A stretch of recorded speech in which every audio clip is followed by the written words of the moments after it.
Hello, we've got Steve Marriott today. Steve is a behavioural specialist. He combines leadership, learning and development and consultancy with neuroscience and performance psychology.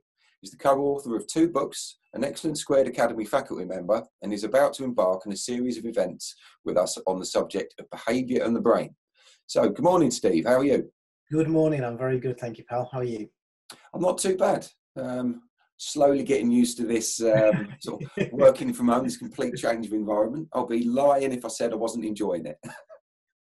Yeah, it's that operating from naked from the waist down. Everybody's got their business attire on and then pajamas on underneath now. Yeah, I've seen a lot of those videos. So let's talk about your session, Behaviour in the Brain. Yeah. What knowledge and understanding are you aiming to impart in these sessions? And what are you hoping people are going to take away from this that can help them in their normal role? The session that we're running for me is kind of trying to pack in 25 years worth of being a nerd into 4 sessions.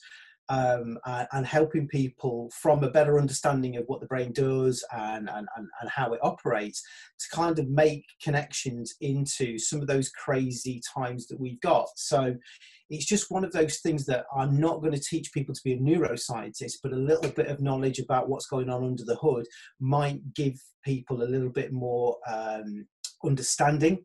A little bit more patience, and give them a little bit more flexibility. We seem to kind of go down this, bang your head against the same wall, and if that doesn't work, bang your head again. If I can give them some other insights as to what else might it mean, then they can go away and attach it to whatever context that they've got.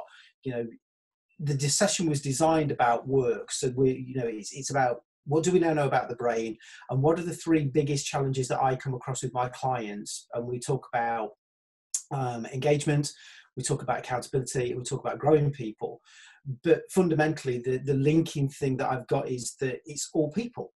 So outside of business, there are still connections that we can make with why are people doing that in the queue at the supermarket, and why are people doing that when they drive their car. So ultimately my outcome is to give them a little bit more knowledge so they understand the workings, and then they can make the connections for their own context. Whether that be work, whether that be with their families, or whether that be beyond work. Okay, so it's helping people to get an awareness of how their brain works and perhaps why they behave in a certain way. Yeah, we've learned more about the human brain in the last 20 years than we have done in the last 200. So with the advancements of technology and all of the fields of exploration that we've got, we're in a better place. We don't know a fraction of it yet, but we are infinitely better placed to make better understandings than we were previously. And a lot of the stuff that we're finding is kind of contrary to how schools have trained us and how businesses have trained us. So it does raise a few eyebrows, but if people are prepared to let go of some of the kind of what we used to know and explore these things, the connections are relatively easy to make. Okay. So, I mean, I know from reading the descriptions of the events, it seems to lean towards very much how to take that and apply it to a leadership role. So I'm assuming how to understand the people that you're leading, but also at the same time understand what you're doing and how that can affect those people. Would that be right? Yeah. A lot of the work that I do in organizations is at that leadership level. So, the age-old problem, how do you get more out of your people, or how do you become a great leader? So it's been designed around using that knowledge to create a new model of leadership. But, ultimately, this knowledge kind of extends beyond that.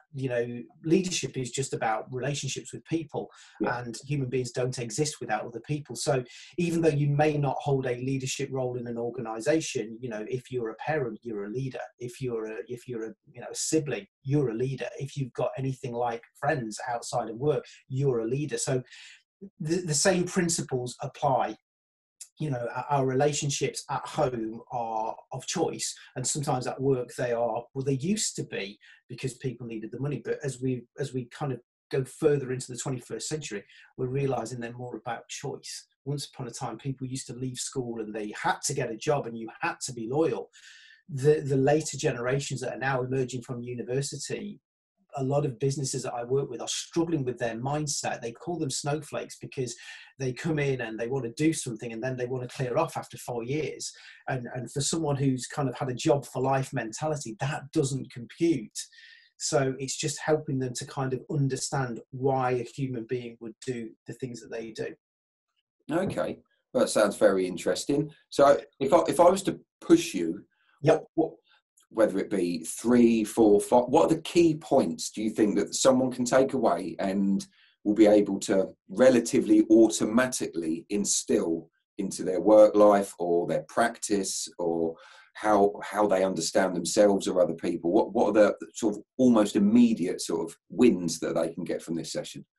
I think the immediate wins is they will understand better the subconscious things that are going on inside themselves. So before you speak or do anything, something's gone on in here. So you'll understand yourself better.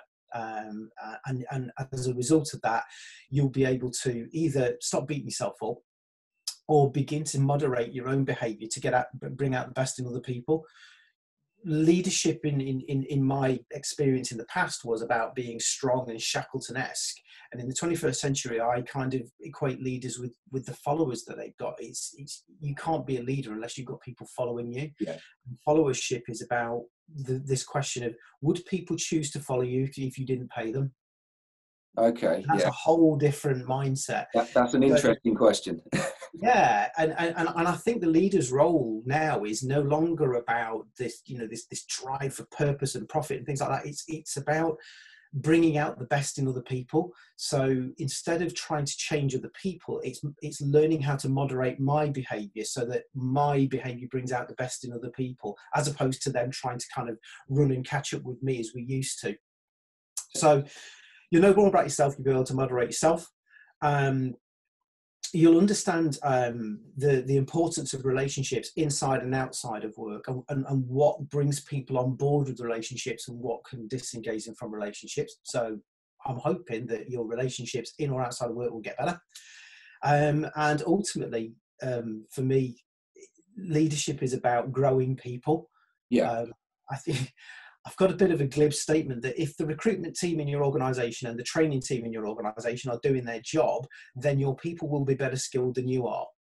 Okay. But the only job of a leader is just to help their people become even better at their aspirations. So what a brilliant place to be. The leader's role is just to help people to grow and develop. It's not about the bottom line or any of that kind of stuff, although that, your business will be important. The most sacred role is helping your people become better than when you first met them. So how are you finding the businesses you work with? Are they accepting of this notion? Is this crazy magic voodoo that you're trying to tell them, or is this widely accepted? I'd love to say they were all going, yeah. For some businesses, they are probably more along that line. So they're understanding it, and if they've got a younger workforce, they're probably closer to it. The businesses that tend to be don't struggle with it, but it seems to take a lot more convincing are traditional legacy businesses that I find. So I've done a huge amount of work with the nuclear industry. Nuclear industry kicked off in the UK in the 50s. Yeah. It's had relatively little change in over 60 years. So they're very traditional, very legacy driven, very process driven, and those are the things that it kind of jars up against, because it's a case of, I know you've always done it that way, but here's a new way of doing it. So it's not cynicism, but it does take a little bit more explanation and a little bit more conversation to get them around to it. Well, I mean, but on the whole, once people sample it, the connections are easy. Yeah. I think it's just being open-minded enough to kind of go, yeah, maybe what I've been doing for the last 20 years is okay, but there might be a better way. It's not throwing the baby out with the bathwater. It's recognizing that some things that we were doing are wrong. Some things we're doing are past their sell-by date, and some things just need a little bit more of a push. Yeah. I mean, having worked in change management myself, or dabbled in it, cultural change was always the hardest one. You'd hear horror stories about having to wipe out a management level or just bring in new people to change culture. But I don't I don't think you need to do that, but that's obviously the challenge you must face when you're working with people and trying to educate people in this topic. Yeah, it's that, as we know, that's probably the entry level. People will go, something's not working, our culture is wrong, therefore we need to do a full cultural transformation. And as you know, that is just so complex, it becomes untenable. Yeah, because each human being is a moving part in that process, and inside their heads is a billion other moving parts. So trying to create this one size fits all just doesn't really work. So again, if their desire is for cultural change, the first thing that I try and help them to do is to understand what culture is. Yeah. Culture is the accepted and normalized behavior of the most influential people in the business. So for me, a full-on cultural change is get to the top, have a look at the person at the top and go, you are that culture. And what are you instilling?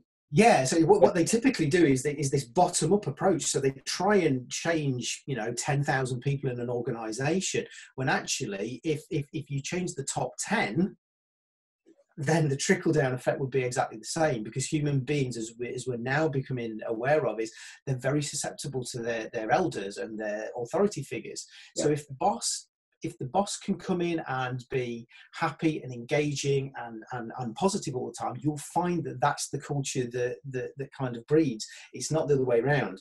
So where businesses are trying to do bottom up, my advocation is turn it on its head. Start with the top, go down, and let it trickle down.